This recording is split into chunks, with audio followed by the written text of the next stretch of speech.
গণ অভ্যুত্থানের মধ্যে আমরা বলেছিলাম বাধা দিলে বাঁধবে লড়াই, সেই লড়াইয়ে জিততে হবে এবং সেই লড়াই আমরা জিতেছিলাম। আজকে আবারও বাধা দেওয়া হয়েছে দ্বিগুণ গতিতে, এর জবাব আমরা দিব ইনশাল্লাহ। আজকে যারা আপনারা উপস্থিত হয়েছেন এই সমাবেশে গোপালগঞ্জকে সামনে টিকিয়ে রাখবেন। আপনারা এই গোপালগঞ্জের সাহসী সন্তান। আমরা জানি যদি আজকে বাধা না দেওয়া হতো, যদি যে ধরনের ভয় ও আতঙ্ক তৈরি করা হয়েছে সেটা যদি না করা হতো, গোপালগঞ্জের সাধারণ জনতা এখানে লোকারণ্য করে ফেলত। আপনারা যারা দূর থেকে শুনছেন, আপনারা দূর থেকে শুনছেন, প্রিয় গোপালগঞ্জবাসী, আমরা আজকে গোপালগঞ্জে এসেছিলাম দেশ গড়তে জুলাই পদযাত্রা কর্মসূচি নিয়ে।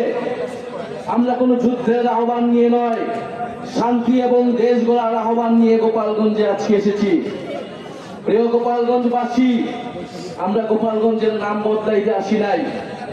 আমরা এসেছি ভবিষ্যৎ বাংলাদেশে, এই নতুন বাংলাদেশে গোপালগঞ্জ মানুষের অধিকার যাতে রক্ষা করা হয় সেই প্রতিশ্রুতি দিতে। প্রিয় গোপালগঞ্জবাসী, মুজিববাদীরা আজকে বাধা দিয়েছে। গণ অভ্যুত্থানের মধ্যে আমরা বলেছিলাম বাধা দিলে বাঁধবে লড়াই, সেই লড়াইয়ে জিততে হবে এবং সেই লড়াই আমরা জিতেছিলাম। আজকে আবারও বাধা দেওয়া হয়েছে দ্বিগুণ গতিতে, এর জবাব আমরা দিব ইনশাল্লাহ। প্রিয় গোপালগঞ্জবাসী, আপনারা যারা এই গণ অভ্যুত্থানের পক্ষে রয়েছেন, নতুন বাংলাদেশের পক্ষে রয়েছেন, আপনাদেরকে দায়িত্ব নিতে হবে এই গোপালগঞ্জ যেন মুজিববাদীদের আশ্রয় কেন্দ্র হয়ে উঠতে না পারে।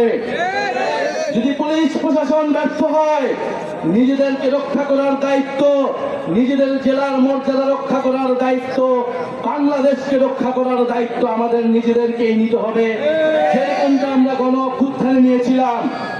প্রিয় গোপালগঞ্জবাসী, আমরা আজকে যেটুকুই বলতে এসেছি, গোপালগঞ্জ নামে এই বাংলাদেশে, সামনের বাংলাদেশে কোনো বৈষম্য হবে না। গোপালগঞ্জ নামেও চাকরিতে কোনো বৈষম্য আমরা সহ্য করব না, কিন্তু গোপালগঞ্জেও কোনো সন্ত্রাসীদের আস্তানা আমরা সহ্য করব না।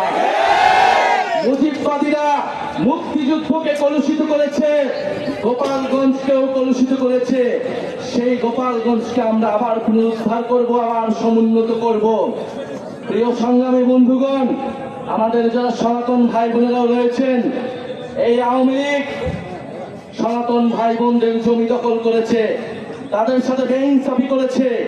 আমাদের এই নতুন বাংলাদেশে আমরা সকল ধর্মের অধিকার রক্ষা করব, মান মর্যাদা রক্ষা করব।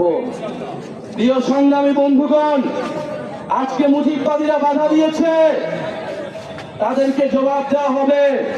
আমরা যদি আজকে এখানে দাঁড়িয়ে ঘোষণা দেই, সারা বাংলাদেশ এই গোপালগঞ্জে এসে জড়ো হবে, কিন্তু আমরা সময় দিয়ে যাচ্ছি। আজকে যে বাধা দেওয়া হলো, কারা বাধা দিয়েছে, কোন সাহসে বাধা দিয়েছে, কোন সাহসে মুজিববাদীরা এখনো গোপালগঞ্জে আশ্রিত রয়েছে, কারা আশ্রয় দিয়েছে? দ্রুত সময়ের মধ্যে বিচার যদি না হয়, আমরা আবারও আসবো গোপালগঞ্জে। আমরা নিজ হাতে দায়িত্ব নিয়ে গোপালগঞ্জকে মুজিববাদীদের থেকে মুক্ত করবো ইনশাআল্লাহ। সংগ্রামী বন্ধুগণ, জাতীয় নাগরিক পার্টি আপনাদের সাথে থাকবে। বাধা বিপত্তি যা কিছু আসলে আমরা আজকে এসে এখানে দাঁড়িয়েছি, আমরা আবারও আসবো। জাতীয় নাগরিক পার্টি আপনাদের সাথে থাকবে। মুজিববাদের কবর রচনা করে, ৭২-এর সংবিধানের কবর রচনা করে গণতান্ত্রিক বাংলাদেশ গড়ে তুলবো, এটা আপনাদের কাছে আজকে আমাদের ওয়াদা। আজকের এই দিনে আবু সাইদ শহীদ হয়েছিলেন, আমাদের ওয়াসিম শহীদ হয়েছিলেন, আমাদের ৬ জন শহীদ হয়েছিলেন। সেই শহীদের রক্তের শপথ মুজিববাদীদের আমরা বাংলাদেশে গোপালগঞ্জে আর কোনোদিন দাঁড়া হতে দেব না। ইনকিলাব, ইনকিলাব, মুজিববাদ, মুজিববাদ, ইনকিলাব, ইনকিলাব, মুজিববাদ, মুজিববাদ।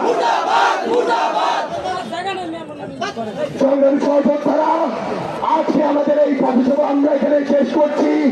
আপনাদের সাথে আমাদের আবারও দেখা হবে রাজপথে অথবা হৃদয়ে। সবাইকে জিন্দাবাদ, ইনকিলাব জিন্দাবাদ।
আস্তে আস্তে আস্তে আপনার ভাই খবর হবে ভালো হয়েছে আরো দেখি ভাই